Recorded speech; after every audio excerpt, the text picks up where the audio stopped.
আমরা যদি বিরোধে লিপ্ত হই তাহলে পরাশক্তিগুলোর সুবিধা তখন আমাদের কাউকে দিতে হবে ট্রানজিট, কাউকে দিতে হবে সেন্ট মার্টিন, কাউকে দিতে হবে দেশের অর্ধেক। 24-এর ছাত্র নাগরিক অভ্যুত্থানের পরেও যদি সেই বিরোধ আমাদেরকে খায় তাহলে এতগুলো তাজা জেনজির রক্ত বৃথা যাবে। চিল্লায় বলো ঠিক কিনা?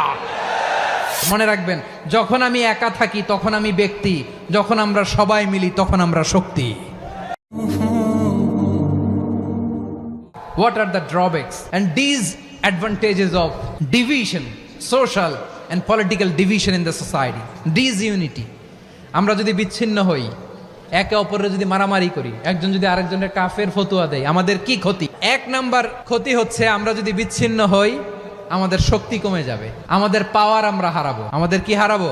পাওয়ার। মনে রাখবেন, যখন আমি একা থাকি তখন আমি ব্যক্তি, যখন আমরা সবাই মিলি তখন আমরা শক্তি। এই শক্তি নিয়ে আমাদের সামনে এগিয়ে যাওয়ার দরকার আছে না নাই? তাহলে আমরা যদি নিজেরা বিরোধে লিপ্ত হই আমাদের ক্ষমতা, পাওয়ার ছুটে যাবে। আমরা এই পাওয়ার হারাতে চাই না, ঠিক কিনা বলেন? রব্বুল আলামিন ঠিক তাই বললেন।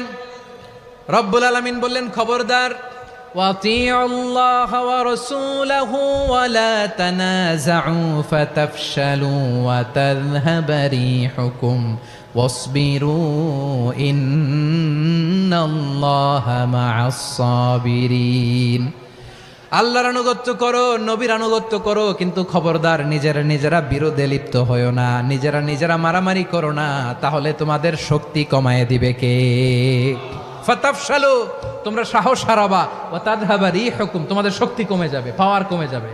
তাহলে আমরা যদি নিজেরা মারামারি করি, আমরা নিজেরা যদি বিচ্ছিন্নতায় লিপ্ত হই, আমরা যদি মতানৈক্য করি, তাহলে আমাদের শক্তি কমে যাবে, ঠিক কিনা?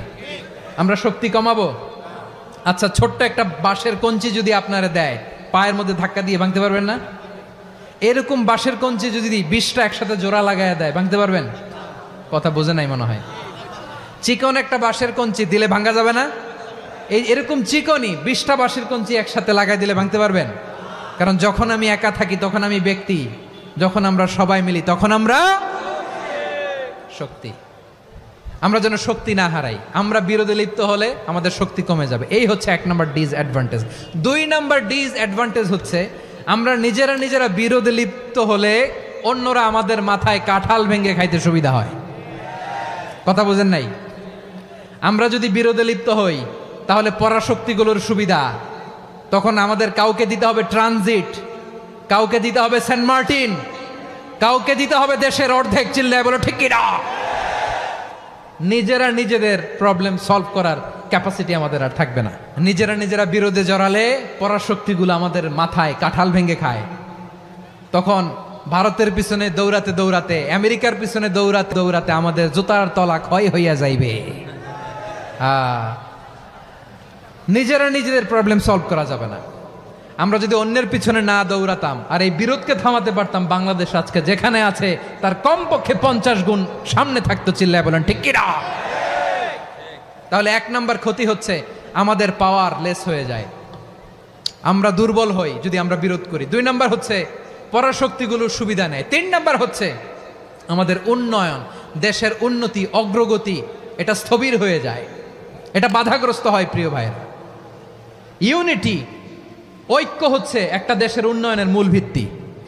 ইউনিটি অফ এ কান্ট্রি, এটা হচ্ছে একটা সাস্টেইনেবল ডেভেলপমেন্ট, সোশ্যাল স্ট্যাবিলিটির জন্য এটা অনেক গুরুত্বপূর্ণ। এজন্য বিরোধের কোনো স্থান আমরা দিব না, আমরা ঐক্যবদ্ধ থাকবো ইনশাআল্লাহ। বলেন, আর কখনো কাউরে কাফের বলে গালি দিবেন?